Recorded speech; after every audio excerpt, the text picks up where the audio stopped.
Welcome to my channel. I'm Elena Bayugo.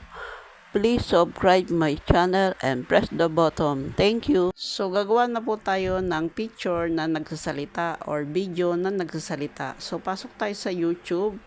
Click natin yung plus sa may baba para makapunta tayo sa pag-createan natin. So pipindutin naman natin yun doon, yung star doon sa may kanan. Then after that, punta naman tayo dito sa video at mag-choose tayo sa gallery natin ng picture. So yan, naka-create na tayo ng picture.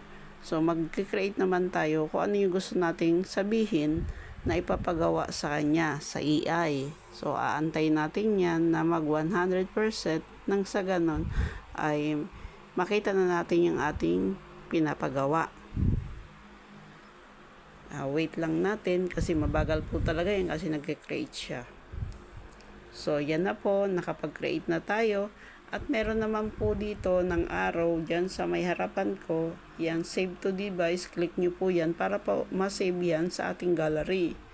So makikita nyo dyan sa baba na naka-automatic save na po siya.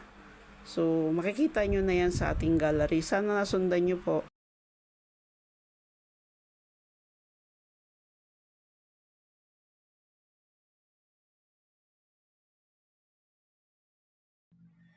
Welcome to my channel.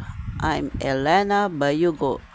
Please subscribe my channel and press the button. Thank you. So gagawa na po tayo ng picture na nagsasalita or video na nagsasalita. So pasok tayo sa YouTube. Click natin yung plus sa may baba para makapunta tayo sa pag-createan natin. So pipindutin naman natin yun doon, yung star doon sa may kanan. Then after that, punta naman tayo dito sa video at mag-choose tayo sa gallery natin ng picture.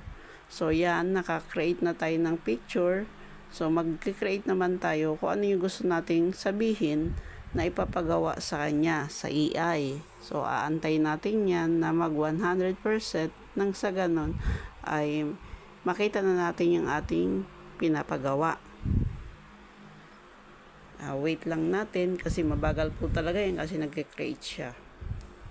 So yan na po, nakapag-create na tayo at meron naman po dito ng arrow dyan sa may harapan ko. Yan, save to device, click nyo po yan para po masave yan sa ating gallery.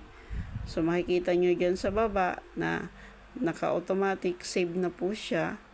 So makikita nyo na yan sa ating gallery. Sana nasundan nyo po.